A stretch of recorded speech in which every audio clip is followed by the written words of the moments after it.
All right, so let me put some of you at ease here at the start. Up at the top, basically we talk about some of the different types of polynomial functions and their very specific names. Now, I would hope that you've had some pretty good experience with everything from 0 through 3. If you've got something that's just f of x equals a number, okay, that's going to be a constant. Okay, constants are just numbers.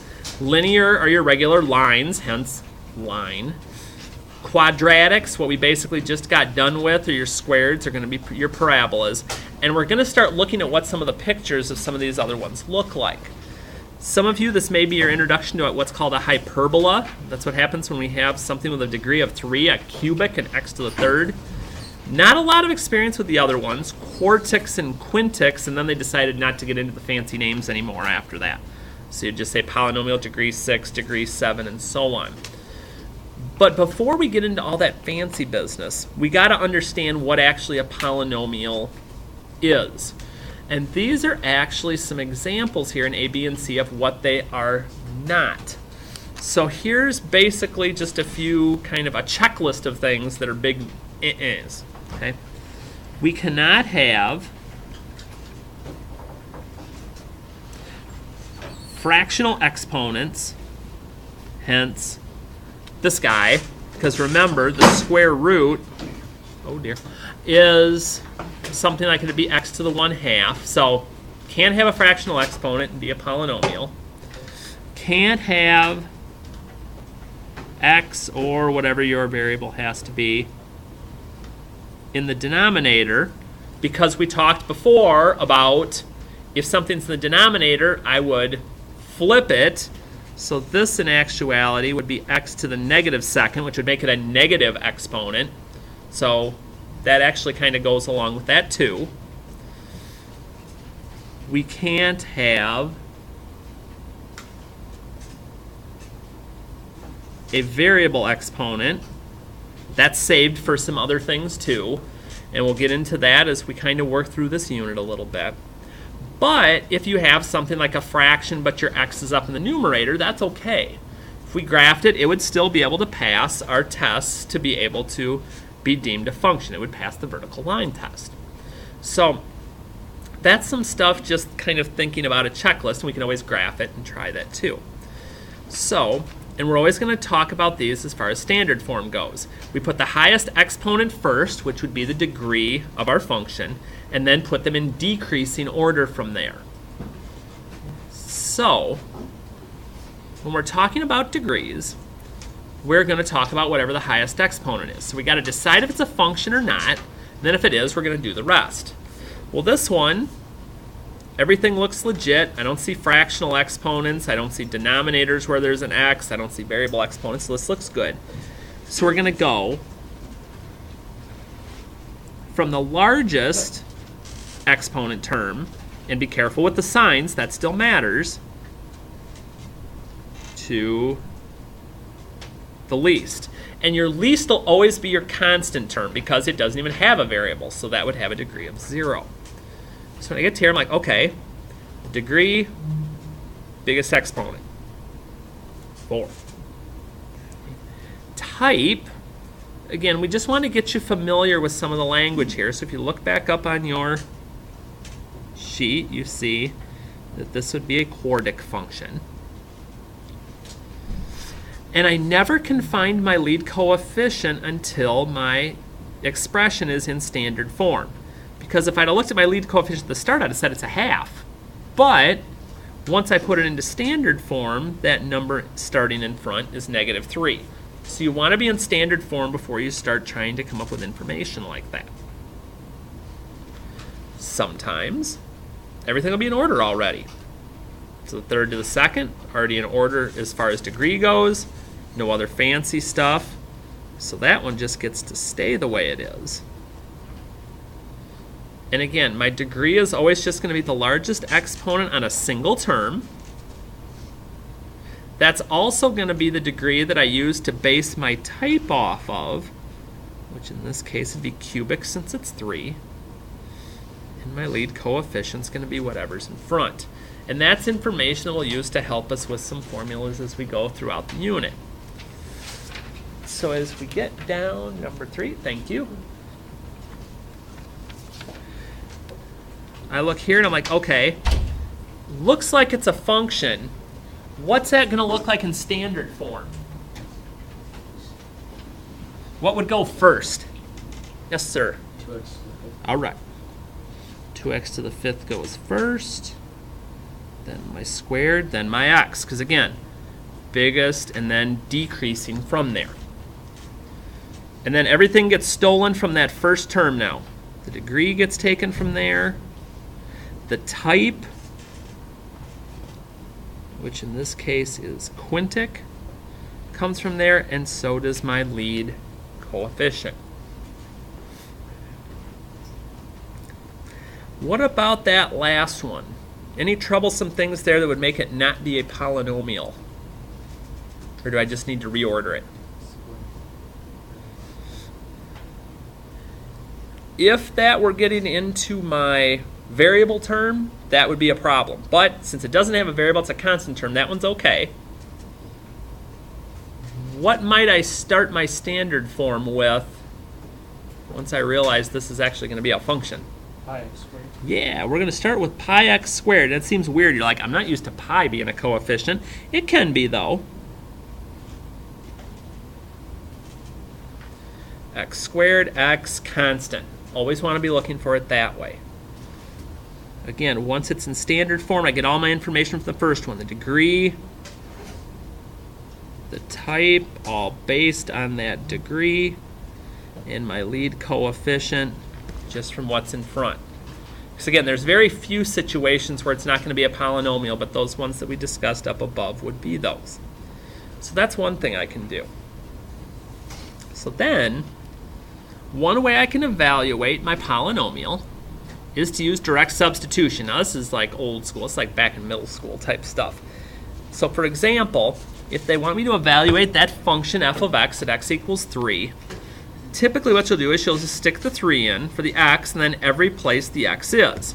Now for some of you, you may look at that and just go, okay, well, let's see. You may type all that in at once. Some of you may mentally do math on each individual part. Let's see, 9 times 8 is 72. And neither way is wrong. They both work. It's about getting you to the right answer on this.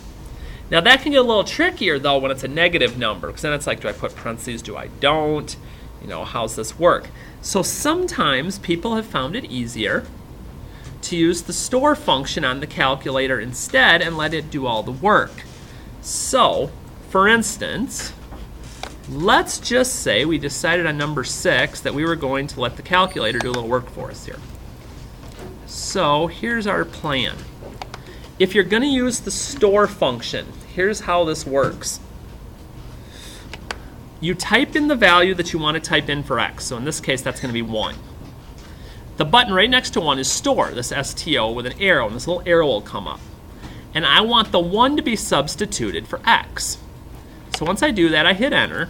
Now that's not my answer, that's just the calculator communicating to me, okay, every time I see x now when you type it in, I'm going to assume you want me to plug 1 in for it. I'm like, okay, we're ready to go. So 3. Now if it's been a while since you've used the absolute value, to remind you here, remember that is in our math category here, right below alpha. So if I hit math and arrow over to the number menu, very first one there, ABS stands for absolute value. And I'll actually write this down below the problem here in a minute too. And then I just type in what I see. Now I know what some of you are thinking right now. Some of you are like, seriously, Harty, you really don't think I can figure that out in my head without using the store function? On a problem like this, okay, I get it. But I wanted it to be one you knew what the answer was to make sure it worked right. Because you're like, well, 1 minus 2, that'd be negative 1, but oh yeah, then it comes out positive because it's absolute value. Okay. But if it was something more with negatives where you tend to get in trouble with those details on quizzes and tests, that can come in nice. So again, what you would want to do on a problem like this, if you were going to do the store function, you'd do your number, then you'd hit that store with the arrow, and then you'd hit X. That would get your value locked in. And then in this particular case, for absolute value, you're going to use the math button, use the numeric menu underneath that, and then you would just use 1. But this is your biggie here. Whatever your number, store, and then X will plug it in for you. So like if I did it on the second one, my value, let's move this over a little. Okay, my value is -2. So do -2, store X. Okay. Calculator knows what I want now. Now I just type the expression in and hit enter, and I get the same thing as if I would have written this stuff down. That's what the calculator just basically did for me, is it did all that work and got me an answer. And again, sometimes that can help if it's something longer like this. You can just quick type and it helps out and to not make some of the silly errors that we make sometimes. But again, it's not something you have to do. Now, unfortunately, the calculator, that'd be cool if it were this fancy. If we start plugging in variable terms sometimes for these, the calculator can't do that for me on store. Still could do the -2 for me on store. And again, if you're going to do it yourself and not use the calculator, make sure you're using parentheses when you're substituting those values in, especially with negatives, or you're going to get messed up. -2 quantity squared would be 4. Negative times negative is positive. And whether I use the store function or minoggin, it's going to come out as 9. But then we start doing weird things with the functions. You're like, wait a minute. So C, D, oh. That's how I signify different functions I'm working with. The letter in front, we use C on the first one. But now we're over here to D. D of 3A. What? So now everywhere I see X, I'm going to replace it with what's in the parentheses. So -3 times 3a to the third. Again, notice X is the only thing that's coming out. Everything else is staying the same. 3a squared minus 2. So now I got to remember my exponent rules. So let's see here. 3 cubed is 27. Times -3 would be -81. And I've got an a to the third. Here, again, my squared's only going to what's in here, so I have 9a squared. 9 times 7 is 63. And the -2 doesn't have anything to do with anything. Nothing else to simplify. I'm done. So you won't necessarily come up with a single numeric answer if a variable is part of what we are doing here. But again, I can't use the store function with the variables, even though I can type a and stuff like that in on my calculator. And then we start doing double duty. You're like, wait a minute, 6c, so the c out here, okay, to the 2n minus 1.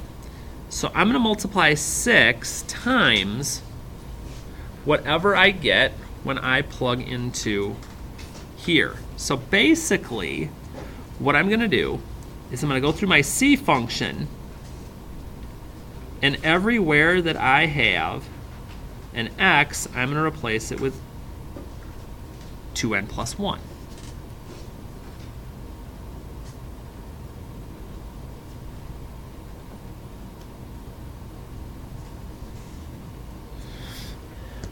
Now I want to simplify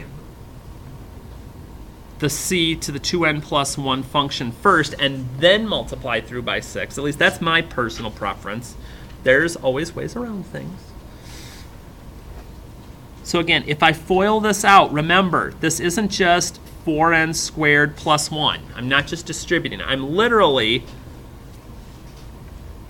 doing 2n plus 1 and 2n plus 1 and FOILing it out. That's one of the details we've got to work on a little bit. So we've got 4n squared. And then if I do my outer and my inner, I get 2n plus 2n is 4n plus 1. But here, when I don't have the squared, I'll just distribute the -2 through. So minus 4n minus 2 plus 1. Okay, so I'm kind of chipping away here. I'm like, okay, I still got to combine my like terms here. So let's see. 4n and negative 4n cancel. That's kind of nice. 1 minus 2 is negative 1. Plus 1 is 0. Well, that's real nice. So all I got left is this 4n squared. So 24n squared. And I'm good to go. But again, it's going to take patience and it's going to take detail work. That's basically what the main theme of this particular section is going to be. How patient are you in paying attention to little details like that? So that's how I can simplify things when I'm giving substitution with function notation. So then my one other thing to play with here is when I get into not the algebraic but the graphical parts of things. Figuring out what a graph of a polynomial is going to look like. So it's going to have these particular properties. Okay, it's going to be continuous. In other words, there's going to be no holes in the graph. I'm going to be able to start at one end and just keep going on and on for infinity. Has no sharp corners. Sharp corner. Okay, we'll talk about why that sharp corner is bad in just a minute here. Has at most n real zeros. We'll figure out the degree measures of this in just a second. So if it has like a degree of 3, the most zeros it can have is 3. If you find more, that's something wrong. Has at most n minus 1 turning points. So if it was, for instance, something to the third power, it'd only be able to have 2 points that the graph twists and heads in a different direction. And we'll talk about those max and mins. And then increases or decreases without bound. In other words, it never stops. So when we're doing these, and we're trying to figure out why a graph is not a graph of a polynomial function by listing the properties it fails to satisfy, each of these, or at least we think each of these, has at least one of these that goes along with it. Now, one thing you may not remember is, when you're dealing with absolute value, an absolute value equation in and of itself, it has a degree of 1. Because this, for instance, would be y equals the absolute value of x. So, I notice a couple of things going on here. First, that is a sharp corner. It's like a 90-degree angle. It's not a curve, it's a point. So, that's one thing that's telling me this is a bad idea. It is continuous. It continues to go forever. So, that one would work. Has at most n real zeros. It has 1, degree of 1, it has 1 0, that's okay. Has at most n minus 1 turning points.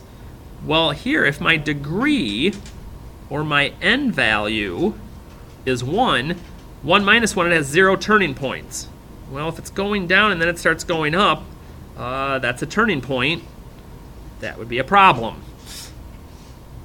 Because it has to be 1 less than my degree. And it does increase or decrease without bound. It's going to keep going. So that had a couple of issues. So then I look at the next one. And I'm like, okay, is continuous. Wait a minute.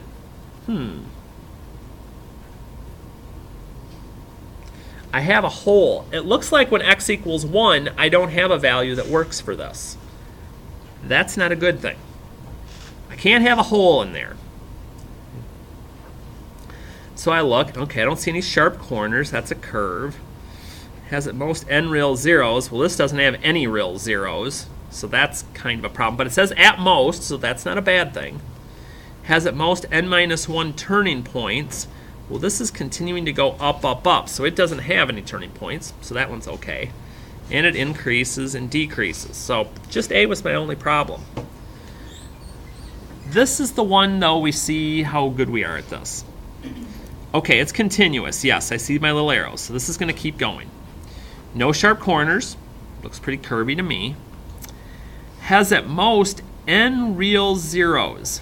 Well, how do I figure out what the n is if they don't tell me how this works? Are n's determined by the number of zeros I see? How many intercepts do I have? So I look, and I've got to realize here with my arrow, this is going to come back through again. And so is this. So I'm like, okay, so I'd have 1, 2, 3, 4, 5, 6, 7, 8, 9. It looks as though on this one I'd end up with 10 zeros.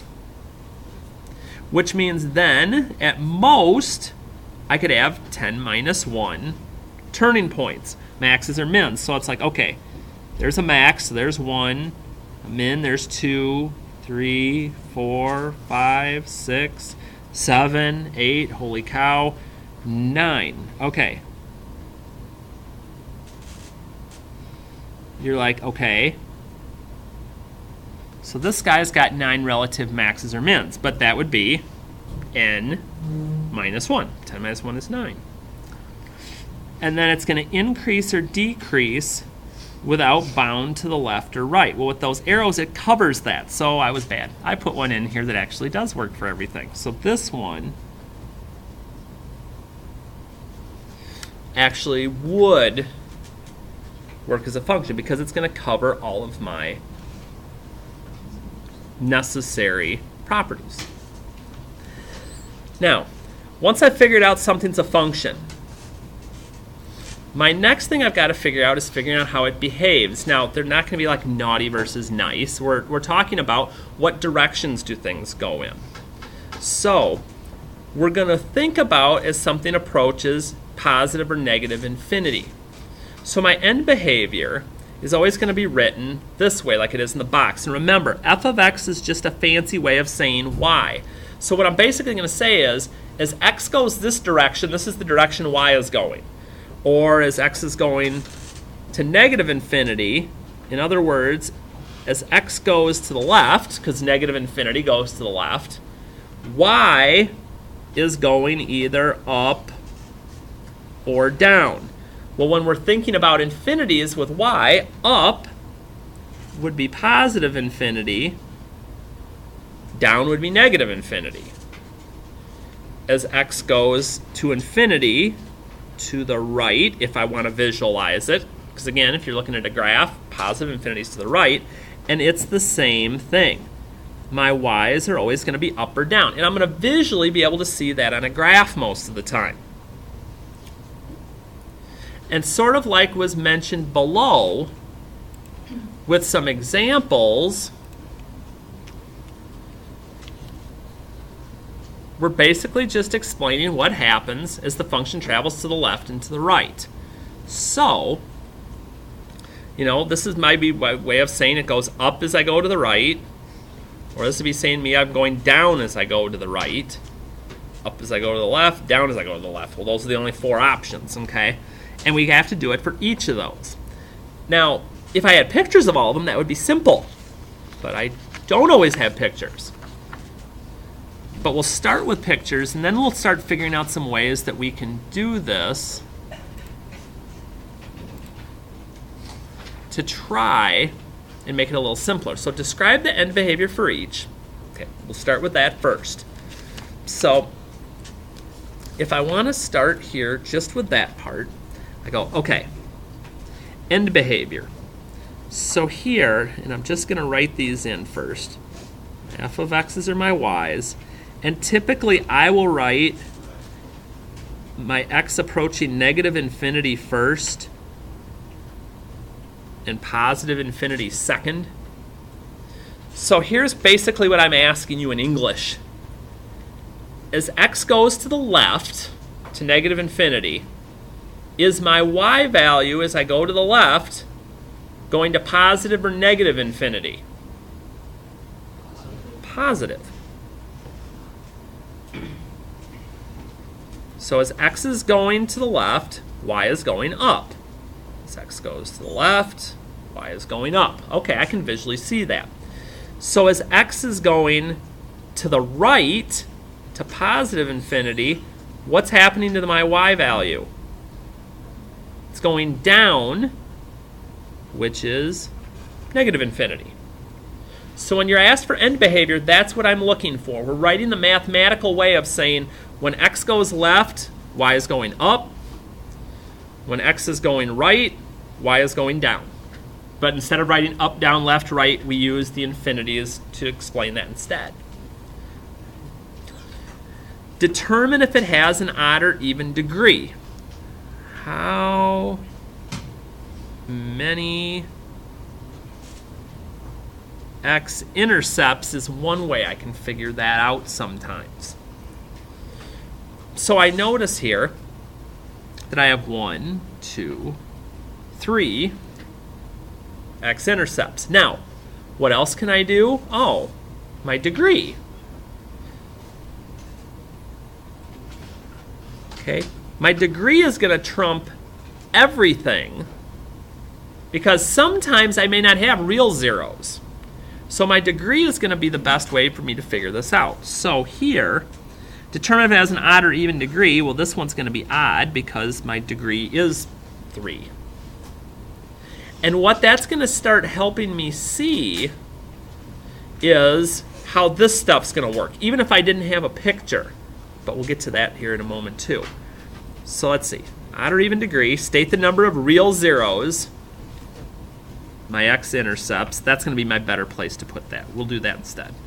We'll keep our degree the way it is. We'll keep our zeros to our x-intercepts. And state the domain and range. Okay. So domain. Let's see. Furthest left to furthest right.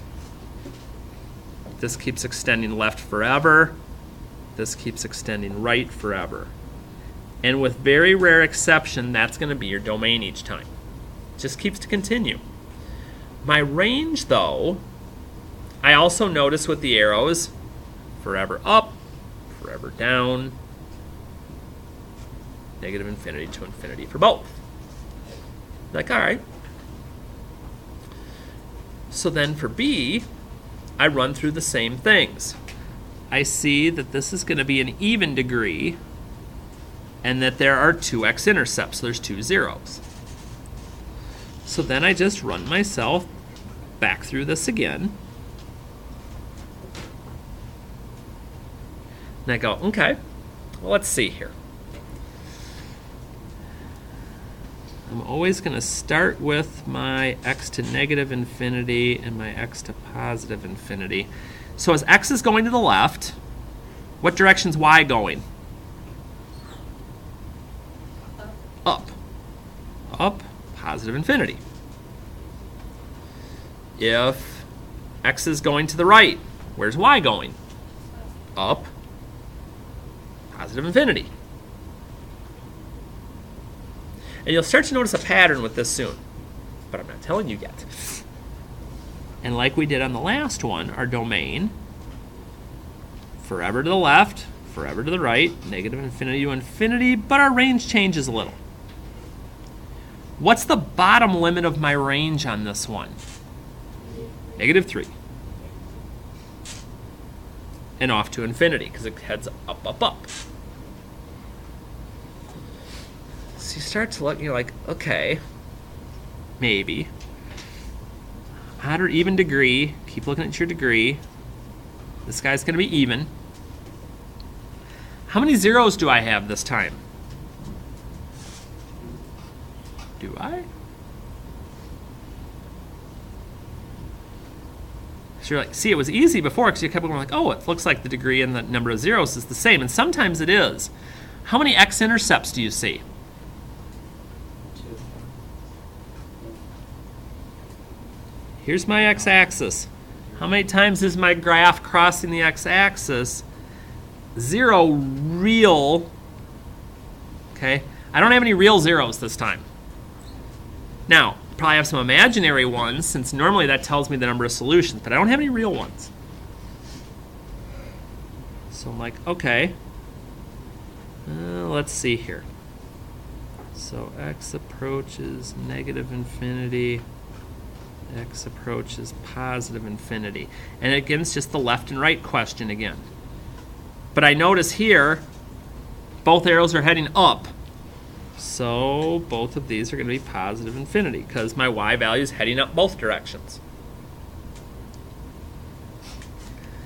And just like basically like we had in letter B, my domain is still going up and left, up and right. So that just really doesn't ever seem to change. But again, where is my low point as far as my y values go? 3. So I get that set. Now, what I'm going to do, instead of having you guys go crazy with doing every single degree and every single type, you guys are smart enough that I can give you the general idea and do a couple, and I think you're going to have this. So for now, I'm going to skip the first chart. I'm going to go to the second one. Okay, degree and end behavior. Now again, when you talk about degree and it being odd, what we're saying is your degree, I think, would be like 1, 3, 5, something like that, where it's even, 2, 4, 6. And we talked about your degree is your largest exponent. So between the degree and the sign of your lead coefficient, that's going to tell you what your end behavior is going to look like. It's kind of strange. So if you have a degree that's odd and your lead coefficient's positive, when your x is going to the left, your y value is always going to be heading downward. Doesn't matter if the degree is 3, 5, 7, doesn't matter. Always going to work that way. And as you go to the right, your y value is going to go to positive infinity. So you're going to have your graph going in opposite directions, sort of like what letter A was up above. And if it's negative, these just flip. So it'll go from positive infinity if I'm going to the left to negative infinity if I'm going to the right. So basically you just take that and you're looking at its mirror image. And the difference with the evens is going to be where these are typically going to be opposites of each other, the evens are going to be the same. If my lead coefficient's positive, my y value is going up. If my x value is negative or positive, my y value is going to be going up. My graph of this third one would be kind of like letter C. No matter if I was going left or right, it's going to be opening up and I'm good. And if it's negative, we know how it is with these negative things open downward. So basically you could look at letter C up above and just imagine it flipped going downward, which means my y values would be negative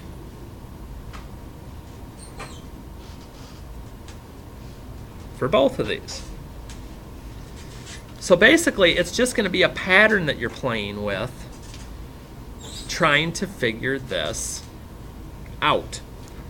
Sometimes that's easy, sometimes not quite so much.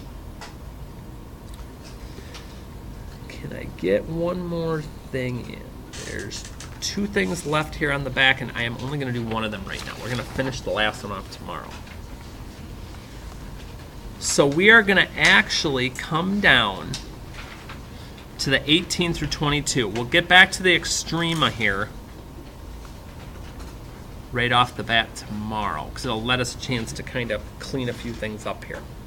So okay, so without the calculator, oh, scary. State the degree and the leading coefficient of each polynomial. Sketch the end behavior based on the positive or negative leading coefficient. If it's not a polynomial, if the polynomial is not one variable, explain why. Okay, so like here, this is in standard form already. That's nice. So my degree is 3. What's my lead coefficient on this one? What number's in front of x cubed? 1. Okay, so my lead coefficient is 1, which is positive. So I'm like, oh, so that's what you're kind of talking about here. So I'm looking and I'm like, my degree is 3, which is odd. My lead coefficient is positive.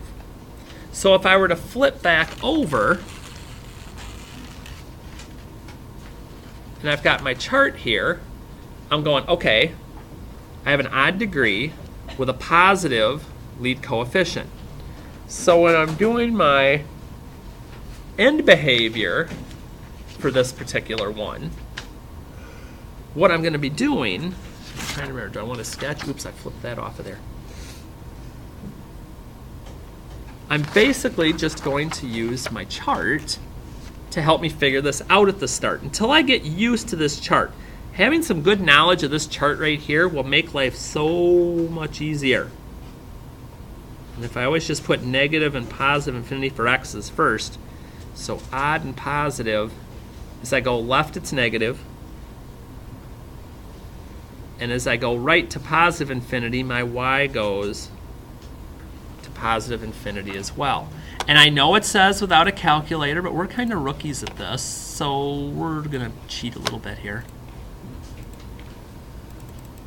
If you want to take a peek, especially when you're first doing them to see if you're doing them right, and you notice as x goes to the left, y is going down. I got that right. As my x value is going to the right, my y value is going up. That's what we're looking for on these. So for any of these, I should, though, being given the degree, and again, this one's going to be even, and the lead coefficient, which in this case is positive, even, positive. So as x approaches negative infinity, so does my y value. I can put the plus in there, otherwise we assume it. As x approaches positive infinity, when it's even and positive, so does my f of x. So let's see if this one worked out the way we thought. We're just graphically seeing if what we come up with using the pattern works, which is cool because after a while then we won't even need to be able to see what this looks like. We're just going to know how it works. Oops, not a big enough window. It's another thing we're going to have to play with a little bit here, is just playing with windows to see how... Oh, let's do zoom fit. Ah! That's better.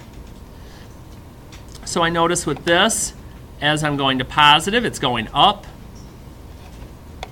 And as I'm going even to negative or to the left, I'm going up. So my y values keep being positive for both of those. And that's what we're trying to do here. The only one out of the four at the bottom I can't do, of course, would be 21. Because, well, that would be two different variables instead of one. When that happens, you can't do it at all. It's not a function. So here's what I want you to try out a little bit tonight, because there's going to be a couple of problems in here we can't do still with the extreme max and min.